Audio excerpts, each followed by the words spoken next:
땡큐 삼성. 세계에서 가장 유명한 반도체 회사의 대표가 마이크를 잡고 이렇게 말했어요. 세너제이의 대형 컨퍼런스홀. 수만 명의 개발자와 투자자들이 지켜보는 무대 위에서 엔비디아 최고 경영자 젠슨 왕이 삼성이라는 이름을 직접 불렀어요. 그록3 LPU. 엔비디아가 처음으로 세상에 공개하는 인공지능 추론 전용 칩이었어요. 그런데 그 칩을 누가 만드는지 밝히는 순간 객석에서 술렁임이 일었어요. 삼성이 우리를 위해 이 칩을 제조하고 있습니다. 지금 최대한 빠르게 생산량을 늘리고 있어요. 정말 감사하게 생각합니다. 젠슨 왕은 그렇게 말하고 웃었어요. 땡큐 삼성. 이 세 마디가 그날 반도체 업계에서 가장 많이 회자된 문장이 됐어요. 엔비디아의 인공지능 반도체는 지금까지 사실상 대만의 TSMC가 독점하다시피 만들어 왔거든요. 그런데 그 견고한 벽에 삼성이라는 이름이 처음으로 새겨진 순간이었어요. 그리고 몇 달 뒤, 이번엔 전기차 업계에서 가장 시끄러운 사람이 비슷한 얘기를 꺼냈어요. 테슬라의 일론 머스크였어요. 머스크는 자신의 소셜미디어 계정에 직접 글을 올려서 삼성전자와 대규모 파운드리 계약을 맺었다고 공개했어요. 계약 규모는 165억 달러, 우리 돈으로 약 23조 원이었어요. 한 기업이 반도체 위탁 생산 하나를 맡기면서 이렇게 공개적으로 감사 인사를 전한 경우는 흔치 않았어요. 그리고 정확히 1년이 지난 지금 7월 13일, 업계에 다시 한번 소식이 전해졌어요. 테슬라의 차세대 인공지능 칩 AI5가 삼성전자 텍사스 테일러 공장에서 테이프아웃을 마쳤다는 소식이었어요. 테이프아웃은 반도체 설계를 최종적으로 확정해서 실제 양산에 들어가기 직전 마지막 단계를 말해요. 이제 정말 얼마 남지 않았다는 뜻이에요. 삼성의 가장 앞선 공정인 이 나노미세 공정을 적용해서 머지않아 테슬라의 최신 제품에 이 칩이 실제로 탑재될 거예요. 세계에서 가장 유명한 두 명의 최고 경영자가 1년이라는 시차를 두고 같은 회사를 향해 비슷한 찬사를 보낸 셈이에요. 그런데 이 이야기가 진짜로 흥미로운 이유는 따로 있어요. 이런 일이 벌어지기 딱 1년 전, 삼성전자의 이 테일러 공장은 정반대의 상황에 놓여 있었거든요. 구독 안 하신 분들은 여기서 잠깐 눌러주시고 오세요. 이 반전이 어디서부터 시작됐는지 지금부터 하나씩 짚어드릴게요.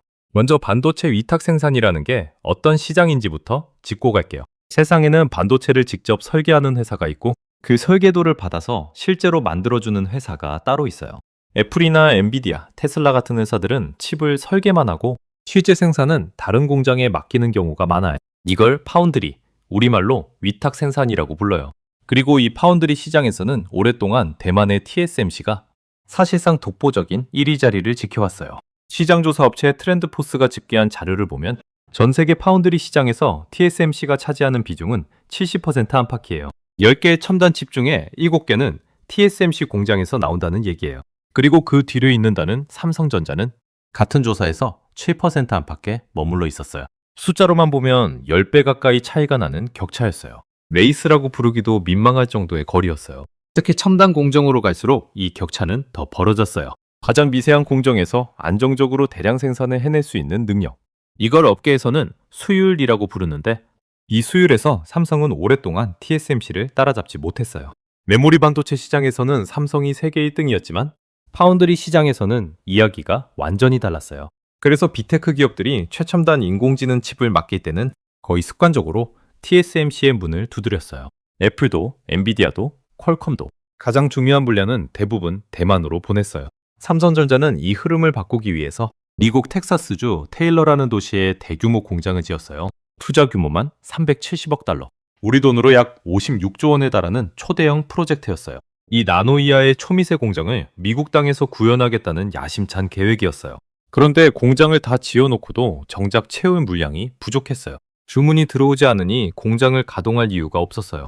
결국 가동 시점을 계속 늦출 수밖에 없었고 현지에 파견했던 인력 일부를 철수시키는 일까지 벌어졌어요. 수십조 원을 쏟아부은 최첨단 공장이 일감을 찾지 못해 텅 비어있던 시기가 있었던 거예요. 업계에서는 이 무렵 삼성 파운드리를 두고 첨단 기술은 있는데 신뢰가 없는 회사라는 냉정한 평가가 나오기도 했어요. 기술력을 의심하는 게 아니라 과연 안정적으로 대량 생산을 해낼 수 있느냐, 그 신뢰의 문제였어요. 한번 TSMC에 맡기던 물량을 삼성으로 옮기면 혹시라도 수율이 흔들려서 납기를 못 맞추면 어떡하나, 이런 불안감이 빅테크 기업들 사이에 퍼져 있었어요. 실제로 이 시기 삼성전자의 실적 발표를 보면 메모리 사업부는 여전히 압도적인 흑자를 내고 있었지만 파운드리를 포함한 비메모리 부문은 계속 적자를 벗어나지 못했어요. 한쪽에서는 세계 1등을 지키고 있는데 다른 한쪽에서는 좀처럼 반등의 계기를 찾지 못하는 상황이 몇 년째 이어졌어요. 바로 이 시기, 전혀 예상하지 못한 방향에서 반전의 실마리가 나타났어요. 전기차 회사 테슬라였어요. 테슬라는 자율주행과 로봇 사업을 확장하면서 엄청난 양의 인공지능 연산이 필요해졌어요. 자율주행 기능을 구현하는 칩, 그리고 인간형 로봇을 구동하는 칩까지 전부 다 자체 설계한 최첨단 반도체가 필요한 상황이었어요. 그런데 이 물량을 전부 TSMC 한 곳에만 맡기기에는 테슬라 입장에서도 위험 부담이 컸어요. 한 곳에 모든 것을 걸었다가 혹시라도 생산에 차질이 생기면 전기차 생산 전체가 멈출 수도 있는 문제였거든요. 그래서 테슬라는 공급망을 나누기로 결정했어요. 일부는 기존처럼 TSMC에, 그리고 일부는 새로운 파트너에게 맡기기로 한 거예요. 그리고 그 새로운 파트너로 삼성전자를 선택했어요. 이 소식이 세상에 알려진 방식도 상당히 이례적이었어요. 보통 이런 대규모 계약은 두 회사가 공동 보도자료를 내면서 조심스럽게 발표하는 게 일반적이에요. 그런데 테슬라의 일론 머스크는 자신의 소셜미디어 계정에 직접 이 소식을 올렸어요. 165억 달러, 우리 돈으로 23조 원 규모의 삼성전자 파운드리 계약을 체결했다는 내용이었어요. 세계에서 가장 영향력 있는 경영자 중 한 명이 자기 입으로 직접 삼성을 호명한 순간이었어요. 이 발표 하나로 분위기가 완전히 바뀌었어요. 텅 비어있던 텍사스 테일러 공장에 드디어 채워야 할 확실한 물량이 생긴 거예요. 이후 삼성전자는 테일러 공장에서 테슬라의 인공지능 칩 AI5와 AI6를 생산하기로 하고 본격적인 준비에 들어갔어요. 이 나노에서 3나노급 최선단 공정을 적용해서 테슬라의 미래 먹거리라 할 수 있는 두 세대 칩을 동시에 만드는 계획이었어요. 그리고 이 계약이 세상에 알려지고 정확히 1년이 흐른 지금 7월 13일 드디어 그 결실이 눈앞으로 다가왔다는 소식이 전해진 거예요. 삼성전자 파운드리 사업부 내부 관계자가 최근 소셜미디어에 테슬라와 함께 개발한 AI5 칩이 테이프아웃을 완료했다고 밝혔어요. 이 칩은 텍사스주 테일러 공장에서 삼성의 가장 앞선 이 나노 공정을 적용해 생산될 예정이고 머지않아 테슬라의 최신 제품에 실제로 탑재될 거라는 설명이었어요. 테이프아웃이라는 말이 낯설게 느껴질 수도 있는데 쉽게 비유하면 이렇게 생각하시면 돼요. 설계도를 그리는 단계가 다 끝나고 이제 실제로 공장 라인을 돌려서 물건을 찍어내기 직전 마지막 확정 도장을 찍는 순간이라고 보시면 돼요. 이 단계를 넘기면 정말 대량 생산까지는 시간 문제라는 뜻이에요. 업계에서는 이 소식이 전해지자마자 테일러 공장의 첫 가동이 임박했다는 관측이 쏟아졌어요. 수년 동안 텅 빈 채로 대규모 투자만 이어지던 공장에 드디어 실제로 돌아가는 라인이 생기게 된 거예요. 그리고 흥미로운 지점이 하나 더 있어요. 같은 AI5 칩을 놓고 사실은 삼성전자와 TSMC가 나눠서 생산을 맡고 있다는 점이에요.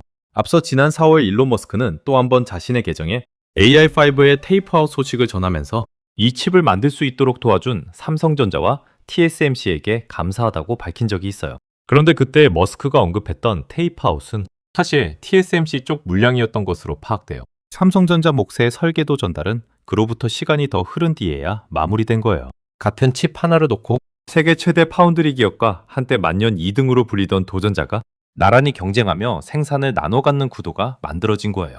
몇 년 전까지만 해도 상상하기 어려운 그림이었어요. 이어서 이 반전이 어디까지 이어지고 있는지, 그리고 왜 이 순간이 삼성전자에게 단순한 수주 하나 이상의 의미를 갖는지 본론에서 자세히 풀어드릴게요. 그런데 이 반전을 단순히 계약 하나 따낸 걸로만 보면 절반만 이해한 거예요.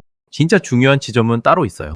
빅테크 기업들이 왜 갑자기 TSMC 한 곳에만 맡기던 물량을 나누기 시작했는가 하는 부분이에요. 이유는 의외로 단순해요. 한 회사에 모든 걸 맡기는 게 오히려 더 위험해졌기 때문이에요. 쉽게 비유하면 이런 거예요. 식당을 하나 운영하는데 식재료를 전부 한 군데 농장에서만 받아온다고 생각해 보세요.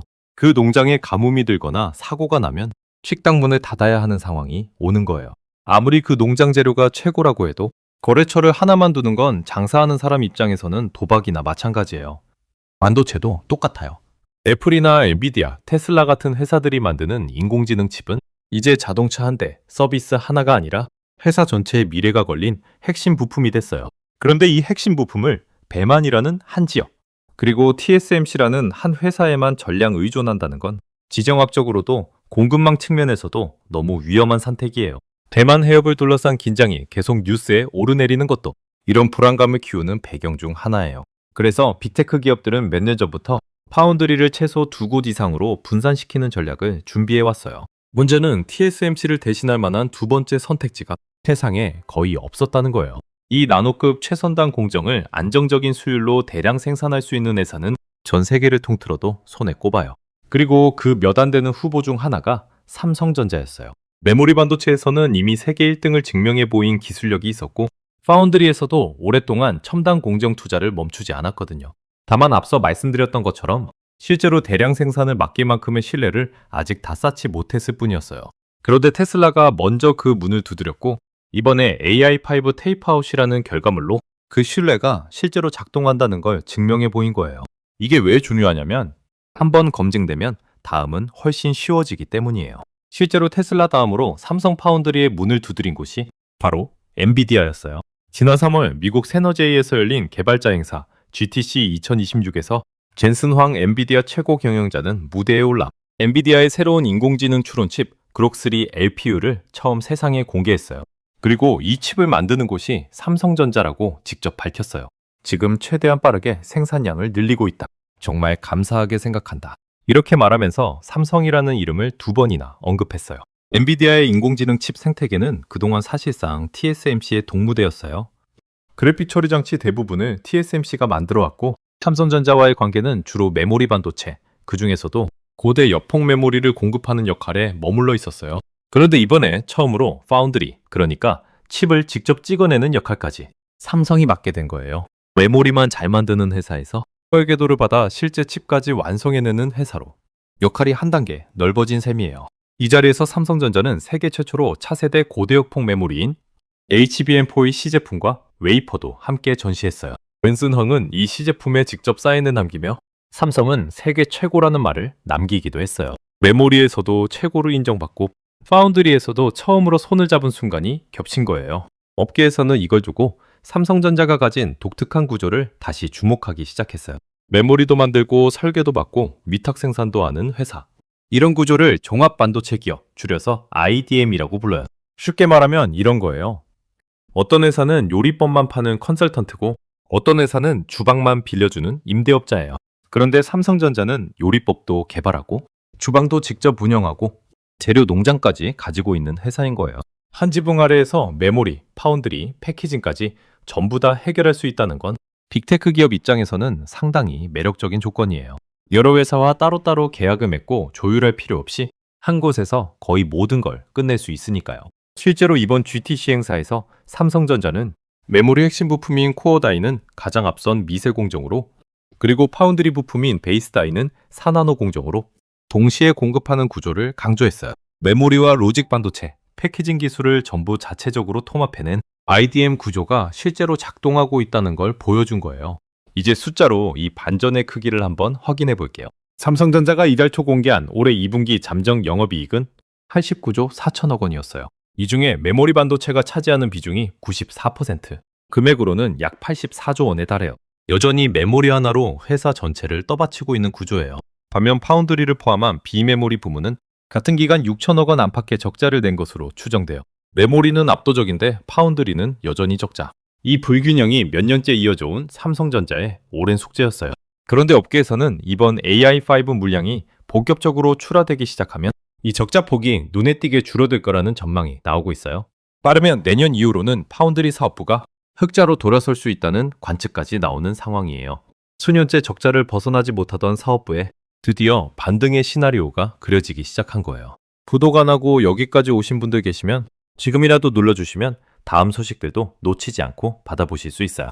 이 반전을 만들어내기 위해서 삼성전자가 실제로 어떤 준비를 하고 있는지도 짚어볼게요. 작년에는 공정 초기 구축을 위한 선발대를 텍사스 현지로 파견했었고, 최근에는 수율 검증과 양산, 품질 대응을 담당하는 후발대를 오는 9월까지 추가로 파견할 계획이에요. 설계도 하나 받았다고 끝나는 게 아니라 실제로 그 설계도대로 불량 없이 대량 생산해내는 것. 이게 훨씬 더 어려운 싸움이거든요. 수많은 인력이 오가면서 공정 하나하나를 다듬고 있는 지금. 어쩌면 이 반전 드라마의 진짜 클라이맥스일지도 몰라요.